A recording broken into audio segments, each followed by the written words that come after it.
నమస్కారం. E6 news కి స్వాగతం. హెడ్లైన్ చూద్దాం.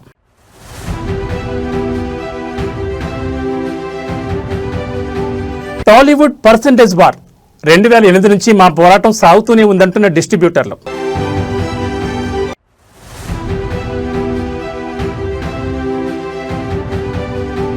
ట్రాఫిక్ చలాన్ వయస్సును నిర్ధారిస్తుందా? బాధితురాలపై తప్పుడు ప్రచారాన్ని ఖండించిన గిరీష్ దారమోని.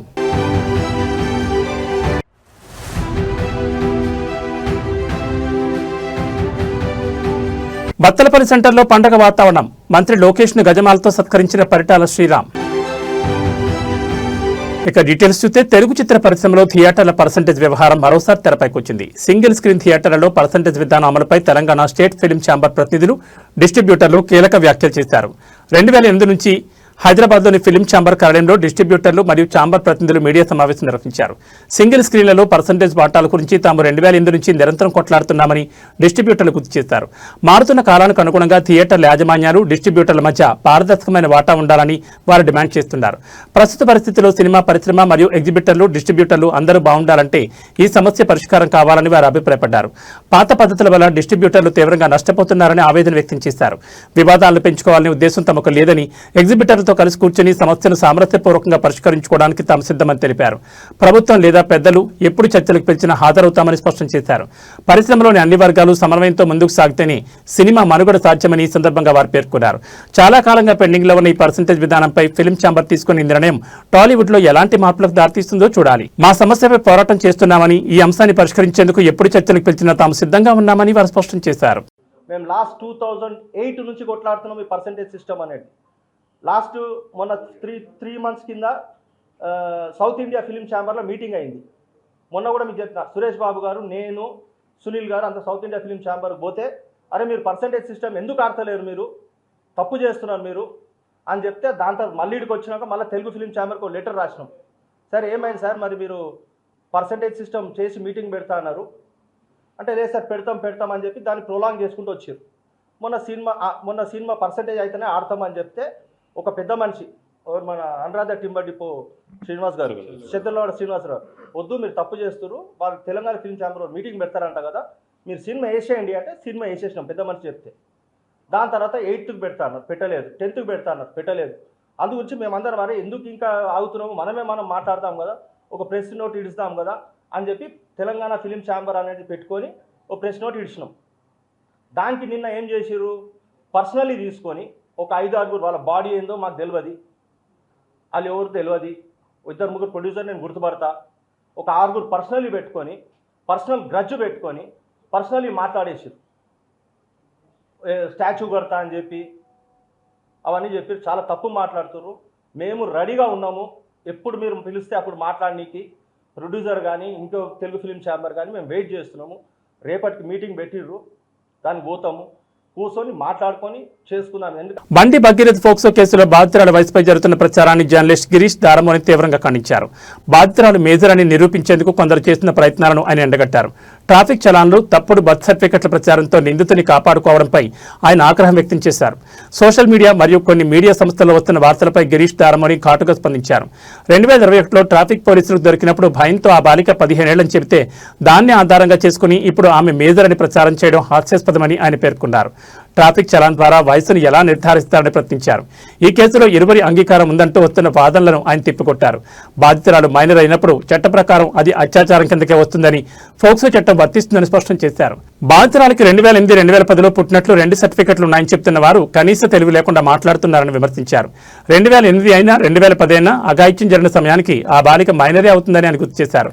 నిందితుడు ఎవరైనా సరే బాధితురాలకు న్యాయం జరగాలని, ఇలాంటి చిల్లర ప్రచారాలతో కేసును పక్కదారి పట్టించలేరని ఆయన హెచ్చరించారు. బాధితురాల వయసుపై తప్పుడు ప్రచారాలు చేస్తున్న వారికి గిరీష్ దారమోని తనదైన శైలిలో కౌంటర్ ఇచ్చారు. చిల్లర కొడుకులు ఒకడు ఏమన్నాడు, ఈ పిల్ల మేజర్ అట అన్నారా లేదా? ఈ మాట పిల్ల మేజర్ అట. దానికి కంటెన్షన్గా వీళ్ళు ఆధారాలు ఏది పెట్టిర్రానంటే 2008 బర్త్ సర్టిఫికేట్ ఉంది, 2010 బర్త్ సర్టిఫికేట్ ఉంది అని చెప్పి మాట్లాడారు.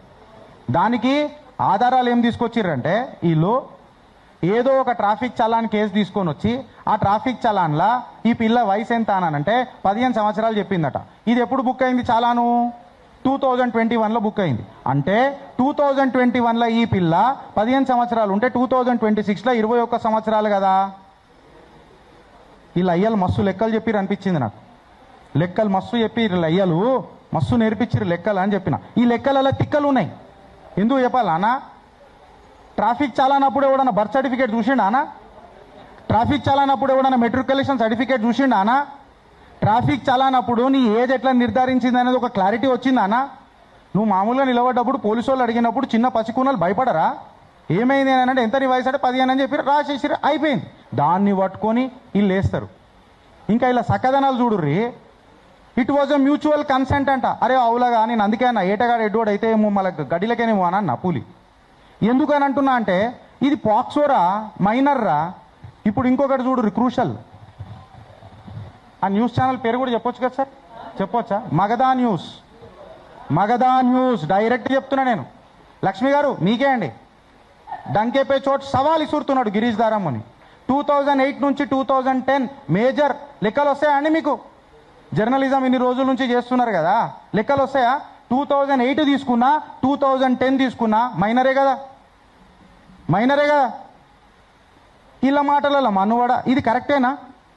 నువ్వు 2008 తీసుకున్నా మైనరే, 2010 తీసుకున్నా మైనరే.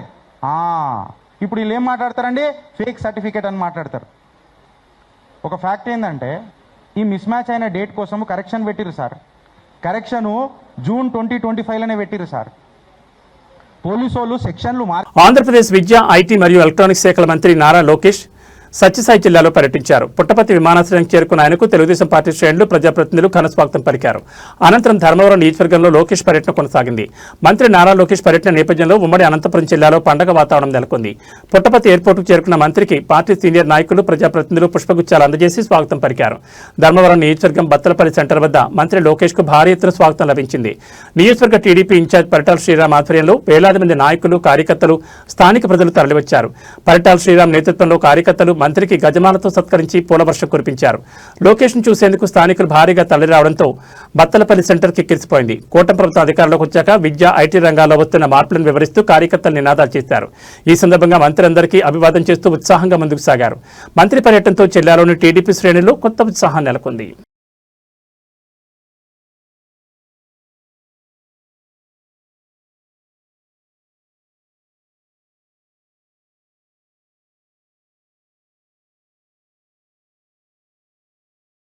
పెద్దపల్లి జిల్లా రామగిరి మండలం సెంటనరీ కాలనీలోని వాణి స్కూల్ యాజమాన్యం అడ్మిషన్ల కోసం అసత్య ప్రచారం చేస్తోందని బీజేపీ నేత మోలుమూరి శ్రీనివాస్ ఆరోపించారు. గత ఏడాది మెరిట్ ఫలితాలను ఈ ఏడాది సాధించినట్లుగా ప్రచారం చేస్తున్నారని విమర్శించారు. ఎస్సీ, ఎస్టీ విద్యార్థులకు 25% సీట్లు కేటాయించకుండా అధిక ఫీజులు వసూలు చేస్తున్నారని, స్కూల్లో సరైన వసతులు, అధ్యాపకులు లేరని ఆరోపించారు. ఈ అంశాలపై సమగ్ర విచారణ జరిపించాలని జిల్లా కలెక్టర్ సింగరేణి సీఎండీకి ఫిర్యాదు చేస్తామని తెలిపారు. సింగరేణి RG3లో సెంటనరీ కాలనీలో నడుస్తున్న వాణి సెకండరీ పాఠశాల మరి ప్రైవేట్ యాజమాన్యానికి లీజుకి ఇవ్వడం జరిగింది. మరి ఆ ప్రైవేటు యాజమాన్యం సింగరేణి కార్మిక కుటుంబాలని రక్తం తాగుతుంటే కూడా ఇక్కడ ఉన్న సింగరేణి యాజమాన్యం కానీ ట్రేడ్ యూనియన్లు కానీ పట్టించుకోవడం లేదు. మరి నిజంగా కూడా ఈ స్కూల్ యొక్క మోసం ఏంటంటే 2025లో పాస్ అయిన వాళ్ళని ఇవాళ 2026లో పాస్ అయినట్టు చూపెడతారు. 26, 27 ఇక్కడేసిరు. ఇక్కడేమో హాల్ టికెట్ ఏమో 25 వాళ్ళ ఫోటోలు పెట్టిండు. ఇవాళ చుట్టుపక్కల గ్రామాలనే కాక, కార్మికులనే కాక కేవలం అడ్మిషన్ల కోసం మోసం చేస్తున్నారు. సరైన విద్య లేదు, సరైన కనీస మౌలిక సదుపాయాలు లేవు. మరి కాంగ్రెస్ ప్రభుత్వం చెప్పింది గతంలో మేము వస్తే ఈ స్కూల్ని CBSE చేస్తామని. ఇప్పటి వరకు కూడా సింగరేణి అధికారులు కానీ, ఇక్కడ ఉన్న ట్రేడ్ యూనియన్ నాయకులు కానీ మరి ఈ స్కూల్ని CBSE చేయవలసిన బాధ్యత ఉన్నది. కేవలం ప్రైవేట్ విద్యా సంస్థ దగ్గర సింగరేణి అధికారులు పెద్ద మొత్తంలో అవినీతికి పాల్పడుతూ కార్మికుల పిల్లలని దోచుకుంటారని తెలిసినా కూడా ఇవాళ సింగరేణి అధికారులు దోచుకొని ఆ విద్యా సంస్థనే కంటిన్యూ చేస్తున్నారు. కార్మికుడు, కాంట్రాక్టరు తప్పు చేస్తే ఛార్జ్షీట్ ఇచ్చి సస్పెండ్ చేస్తారు, కాంట్రాక్టర్ని బ్లాక్ లిస్ట్ చేస్తారు. మరి ఈ విద్యా సంస్థ కనీసం ఇప్పటి వరకు కనీస సౌకర్యాలు లేవు. ఆడపిల్లలకు టాయిలెట్స్ లేవు, కాంపౌండ్ వాళ్ళు లేదు. సాయంత్రం అయిందే చాలు ఇక్కడ ఒక రోమియోలో అడ్డ అవుతుంది. తాగుబోతులకు అడ్డవుతుంది అని ఎన్నిసార్లు సింగరేణి అధికారుల దృష్టికి తీసుకుపోయినా కూడా పట్టించుకోవడం లేదు. డైరెక్టర్ పాని ఎడ్యుకేషన్ జీఎంని నేను సూటిగా ప్రశ్నిస్తున్నా. ఈ కార్మిక కుటుంబాల పిల్లలకు సరైన నాణ్యమైన విద్య అందించడం లేదు. RG2లో CBSE పెడతారు, RG3లో CBSE పెట్టారా? ఇది ఒక మంత్రి నియోజకవర్గంలో స్కూల్ CBSE పెట్టారా? ఇక్కడ ఈ ప్రైవేట్ విద్యా సంస్థని TRS నాయకుడు లక్షల రూపాయలు దోచుకుంటాడు. కార్మికులని రక్తం తాగుతారు. అయినా కూడా విద్య సరిగ్గా అందుతడం లేదు. వీళ్ళకు 587 ఈ సంవత్సరం మార్కులే రాలేదు, కానీ 587 10th వచ్చినాయని ఈ పాత సంవత్సరంలో అన్నీ ఇప్పుడు బోర్డులు పెట్టారు. ఇప్పటికైనా సింగరేణి యాజమాన్యాన్ని డిమాండ్ చేస్తానా, ఈ యొక్క విద్యా సంస్థ మీద చర్యలు తీసుకోవాలి. వాళ్ళతోటి ఉన్న అగ్రిమెంట్ని క్యాన్సిల్ చేసి ఫీజులు తక్కువ చేయాలి. ఏదైతే కేంద్ర ప్రభుత్వం పెట్టిందో చట్టం రైట్ ఫర్ ఎడ్యుకేషన్, ఆ ఎడ్యుకేషన్ చట్టాన్ని అమలు చేయాలి. SC STలకు ఉచిత విద్య ఇవ్వాలి. 25 మందికి ఉచిత విద్యను కూడా అందజేయాలి. ఆ చట్టం ప్రకారం నడవకపోతే ఈ పాఠశాల ఇప్పుడు ఏదైతే ప్రైవేట్ యాజమాన్యం దోచుకుంటుందో దాన్ని వెంటనే రద్దు చేయాలని డిమాండ్ చేస్తూ ఉన్నాం. జగిత్యాల జిల్లా కొండగట్టు ఆంజనేయస్వామి దేవస్థానంలో నిర్వహించిన పెద్ద హనుమాన్ జయంతి ఉత్సవాలను విజయవంతం చేయడంలో సహకరించిన జిల్లా కలెక్టర్, జిల్లా ఎస్పీతో పాటు వివిధ శాఖల అధికారులకు ఆలయ ఈవో ఎస్ అంజనారెడ్డి ప్రత్యేక కృతజ్ఞతలు తెలిపారు. భక్తులకు ఎలాంటి ఇబ్బందులు లేకుండా భద్రత, త్రాగునీరు, వైద్య, రవాణా, పారిశుద్ధ్య ఏర్పాట్లు చేసిన అధికారుల సేవలను కొనియాడారు. అలాగే మీడియా ప్రతినిధులు, అర్చక స్వాములు, ఆలయ సిబ్బంది, సేవకులు, పారిశుద్ధ్య కార్మికులు మరియు భక్తుల సహకారంతో ఉత్సవాలు ప్రశాంతంగా ముగిశాయని పేర్కొన్నారు.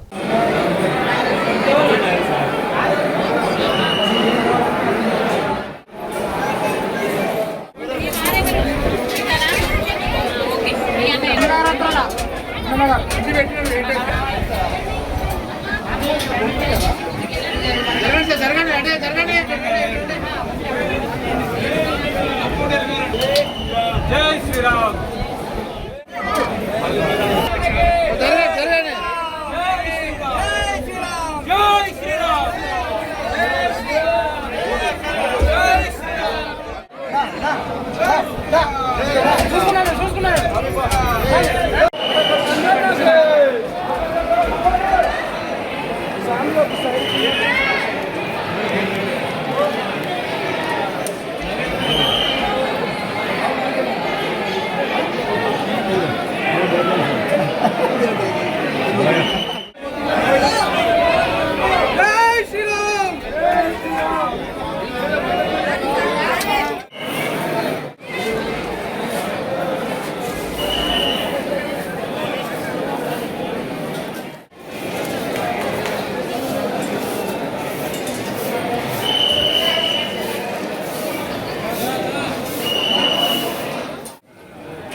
స్వామి కోతిగా కాపాడు స్వామి కోతిగా స్వామి.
స్వామి జై శ్రీరామ్, జై హనుమాన్.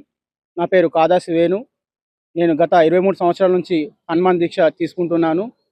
నేను 3 సార్లు పాదయాత్ర చేశాను. ఇప్పటికీ మన కొండగట్టు దగ్గర వ్యవస్థ అన్నది ఎలా ఉన్నదంటే చాలా దీనంగా ఉన్నది. పాదయాత్ర చేసి నుంచి వచ్చే వాళ్ళకి మినిమం ఫెసిలిటీ కూడా లేదు. ఆ మెట్ల ద్వారా వచ్చేదారి మాత్రం చాలా దరిద్రంగా ఉన్నది. అది కొండగట్టు మొత్తం పుణ్యక్షేత్రాన్ని మొత్తం మరుగుదొడ్డిలా మారింది. దానికి ఆ ఉన్నత అధికారులు దాని చర్య తీసుకొని ఇంకోసారి స్పందించి వారిని పాదయాత్ర చేసే వారికి కొద్దిగా ఫెసిలిటీ ఇవ్వాలని కోరుకుంటున్నాము. ఉన్నది ఇక్కడ దర్శనం కూడా చాలా బాగా జరుగుతుంది, కానీ ఇక్కడ మెట్ల ద్వారా వచ్చే దారి మాత్రం చాలా దారుణంగా ఉన్నది. దాన్ని మీరు పట్టించుకొని సంస్థ ఈవో సార్ దగ్గరికి తీసుకోవాలని కోరుచున్నాము. జై శ్రీరామ్, జై హనుమాన్.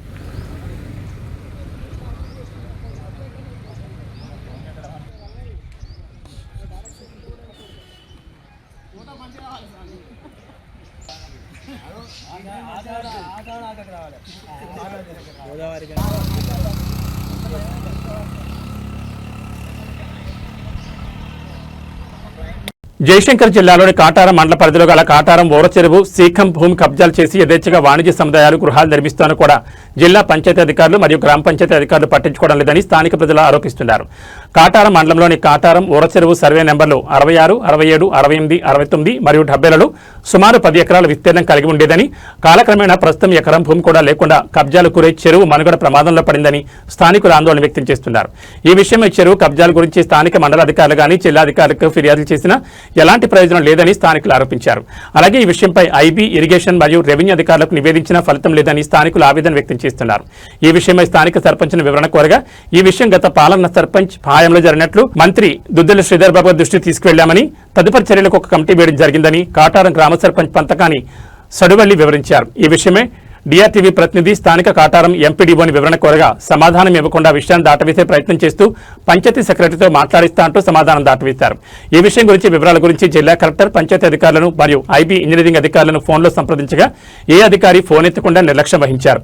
ఈ విషయంలో రాష్ట్ర ప్రభుత్వం ప్రత్యేకంగా హైడ్రా లాంటి కమిషన్ ఏర్పాటు చేసి గ్రామ ఓరచెరువు సిక్కం భూములు కాపాడాలని స్థానిక ప్రజలు రాష్ట్ర ముఖ్యమంత్రిని, రాష్ట్ర రెవెన్యూ ఉన్నతాధికారులను కోరుతున్నారు.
జయశంకర్ భూపాలపల్లి జిల్లాలోని కాటారం మండల కేంద్రంలో నూతనంగా నిర్మించిన ప్రాథమిక వ్యవసాయ మార్కెట్లో వస్తువులు కరువైనట్లు స్థానిక రైతులు ఆరోపించారు.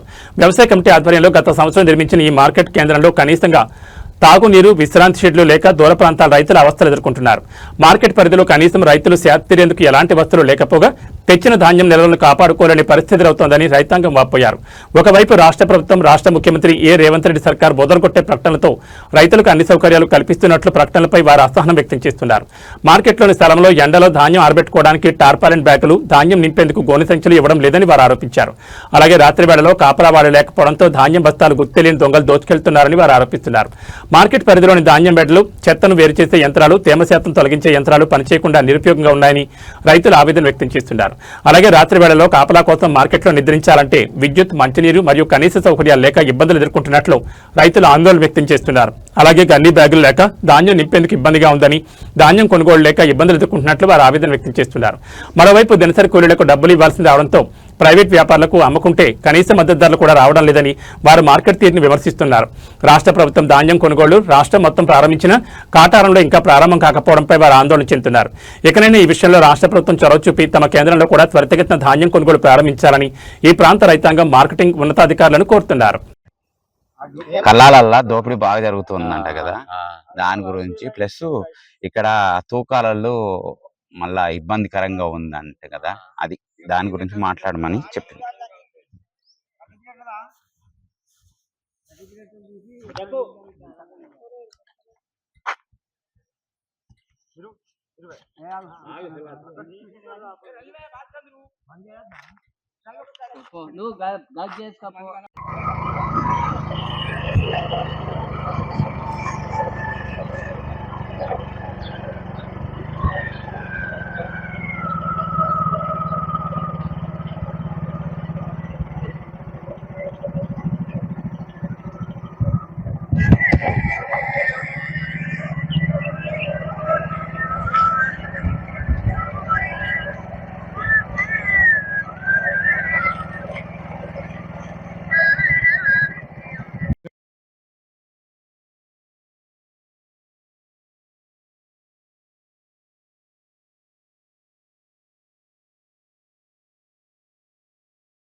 అది ఖరాబ్ అయిందంటే అదేంటిది జల్లడ పట్టేది, జల్లడ డైరెక్ట్ అది జల్లడ ఒక్కటే పట్టుకోమంటున్నారు. ఒక్కటే ఉన్నది మళ్ళీ.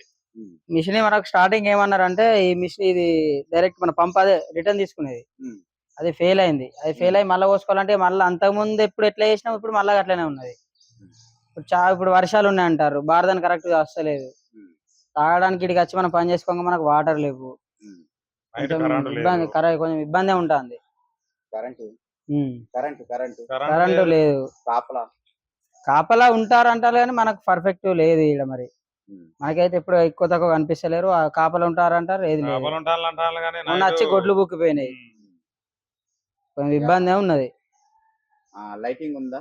లైటింగ్ అంటే అటు సైడ్ ఉంది, అటు మొత్తం లేదు. బిల్డింగ్ ఓన్లీ ఈ స్ట్రీట్ లైట్స్ ఓన్లీ ఇటే ఉన్నాయి, వాటిలో అటు సైడ్ లేదు, లైటింగ్ లేదు వాటిలో సైడ్. కరెంట్ సమస్య ఉంది. కరెంట్ సమస్య ఉంది, నీరు ఖచ్చితంగా. ఎందుకంటే రైతులు ఇక్కడికి వచ్చి ఎంతో మంది, ఒక 100 మంది పొద్దున సాయంత్రం వచ్చి పని చేసుకుంటారు. కనీసం తాగడానికి మంచి నీళ్లు లేవు. చెప్పండి, మీరు ఇప్పుడు ఈ మార్కెట్ కమిటీలో రైతు కల్లాలు ఏర్పాటు చేశారు కదా, ఏర్పాటు చేయడం వల్ల మీకు జరిగే నష్టాలు ఏంటి చెప్పండి మొదలు. చెప్పండి. ఇప్పుడు మాకు రోజు రోజు గాళ్ళు దుమారాలు వర్షాలు వచ్చే చూసినా కనబడుతుంది ఇప్పుడు.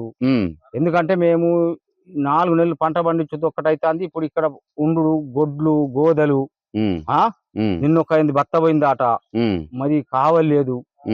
ఈ అన్ని తీళ్ళ మాకు ఇబ్బందులు జరుగుతున్నాయి. మాకు అడ్లు బాడదాన్లు రావట్లేదా టైం మీద? మీకు బాడదాన్లు ఇక్కడ కనబడతలేదు. భయపడితే రేట్ ఎంత వస్తుంది? మార్కెట్ రేటు బరాబరే ఇస్తున్నారా? ఏమన్నా తేడాలు ఉందా? తూకాలలో ఏమన్నా మోసాలు జరుగుతున్నాయా? మాకు ఇంక అడ్లు పోలే, మాకు రేట్ల సంగతి మాకేం తెలుసు సారు. అడ్లు పోలే, చక్కగా నడతలేవు. ఇప్పుడు ఏమంటున్నారు? తేమ శాతం ఎంత ఉందని ఆపుతున్నారు. ఎందుకని ఇలా కళాలో పంటే ఉండాల్సి వస్తుంది? ఏమ గీమా ఏం మాకు లేదు, బరాబర్ ఆరబెట్టినాము, ఎండబెట్టినాము. మరి ఎందుకని ఇంతసేపు ఇంత లేట్ గా ఎందుకు చేస్తున్నారు? ఒకవైపు రాష్ట్ర ముఖ్యమంత్రి కళాలలో ఖచ్చితంగా పారదర్శక పాటించాలని కలెక్టర్లకు ఆదేశాలు ఇచ్చారు. మరి మీ వరకు వచ్చే వరకు ఇక్కడ ఉన్న అగ్రికల్చర్ ఆఫీసర్లు గాని, ఇతర అధికారులు గాని, రెవెన్యూ సిబ్బంది గాని, మార్కెటింగ్ అధికారులు గాని, ఇతరత్ర నాయకులు గాని మీకేం సహాయం చేయట్లేదా? లేదు, వాళ్ళు సూచన లేదు కదా. ఇవాళ ఎవరైనా ఇది ఎలా ఉంది అని చూస్తానికి ఎవరైనా వచ్చారా? ఇంతకు ముందు కలెక్టర్ గారు, ఎంఆర్ఓ గారు, ఎవరెవరో ఇక వాళ్ళు వచ్చిన వాళ్ళు మాకు అందరు తెలియదు కానీ చాలా మంది 3-4 కార్లు వచ్చినాయి. చూసిండ్లు ఆపకమని చెప్పి పోయిండ్లు. అంటే మీతోటి మాట్లాడారా వారు? మాట్లాడి చెప్పు అన్నారు కానీ మేమేం చెప్పలేకపోయినాం సార్. ఏమని అడిగారు వాళ్ళు? మా అడ్డు చెప్పని పోవాలి అని మేము అది ఒక్కటే మాట్లాడినాం. అంతేనా? మార్కెట్ లో ఇంకేమన్నా మీకు సమస్యలు ఉన్నాయా చెప్తారా? సమస్యలు చెప్పండి. మిషన్లు ఒక్కటి నడతలేదు. మిషన్లు నడుస్తలేవు, బార్దాన్లు లేవు, పట్టాలు లేవు, వాటర్ సౌకర్యం లేదు, నైట్ లైటింగ్ లేదు, తీగిత్తలేదు. తీగ వల్ల రైతులు తెచ్చుకోమంటారు. ఆటలు అంటే గదే కదా. అదే సమస్యలు ఉంటే చెప్పండి, భయపడకుండా చెప్పండి. లేదు, మన్ను లేదు, రైతుల మనిషికి తెచ్చి చదువుకును.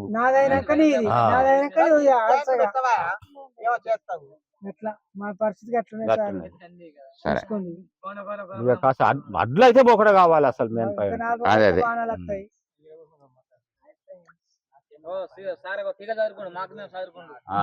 తీగ రైతులే వాళ్ళు తీగిచ్చలేదు, మంచి నీళ్ళు తెచ్చి పెట్టలేదు, వాళ్ళ మన అక్కడ కావలేదు.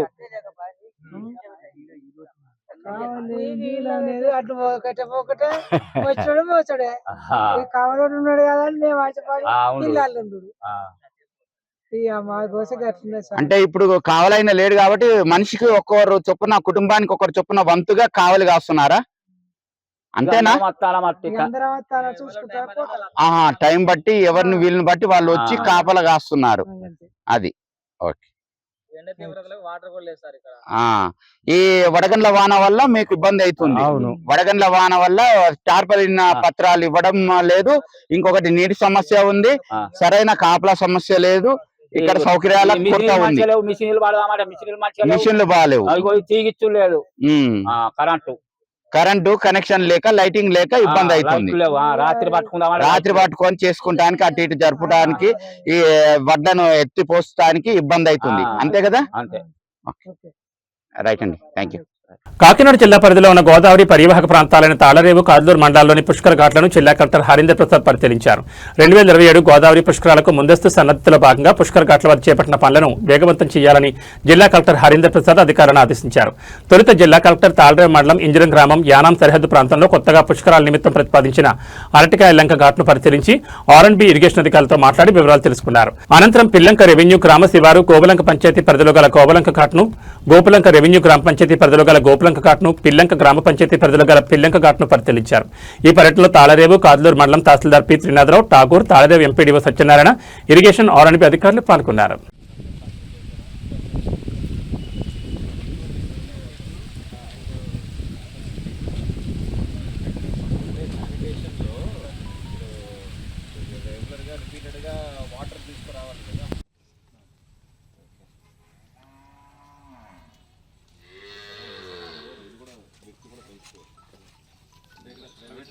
ప్రైవేట్ ల్యాండ్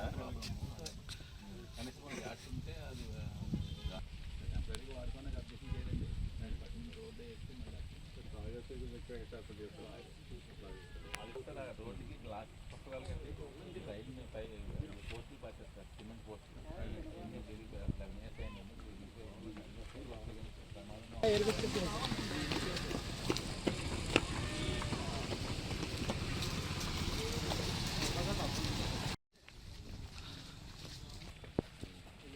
ఎంత పెడితే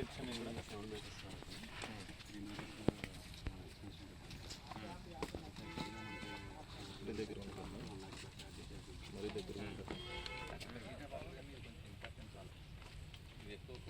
కోడి ఉంటుంది.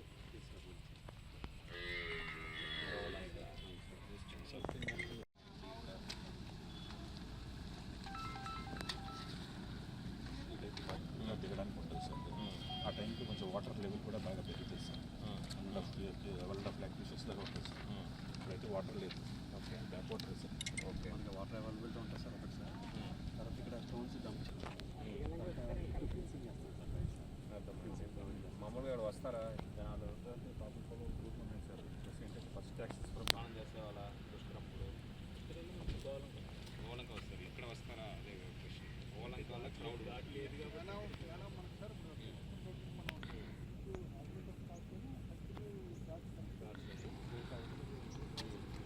బ్రిడ్జ్ ఉంది కదా సార్, అవును, బ్రిడ్జ్ అవతల పక్క అంతా 1 km ఉంటుంది సార్. మొత్తం పార్క్లో చేసేసి మన రాజమండ్రిలో చేసినట్టుగా అంత డీప్ ఉండదు సార్. రాజమండ్రి అంత డీప్ ఉంటుంది సార్.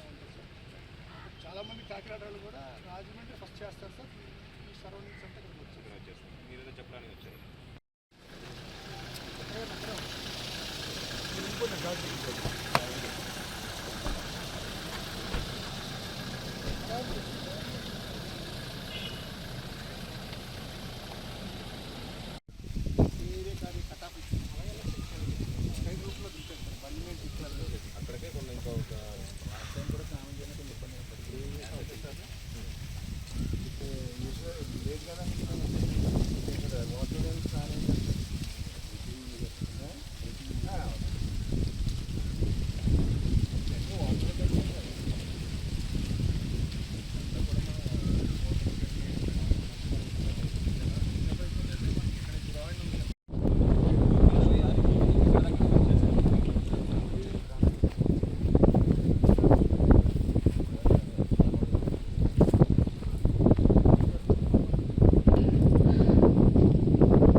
ఏబీ బులెటిన్ విశేషాలు. నమస్కారం.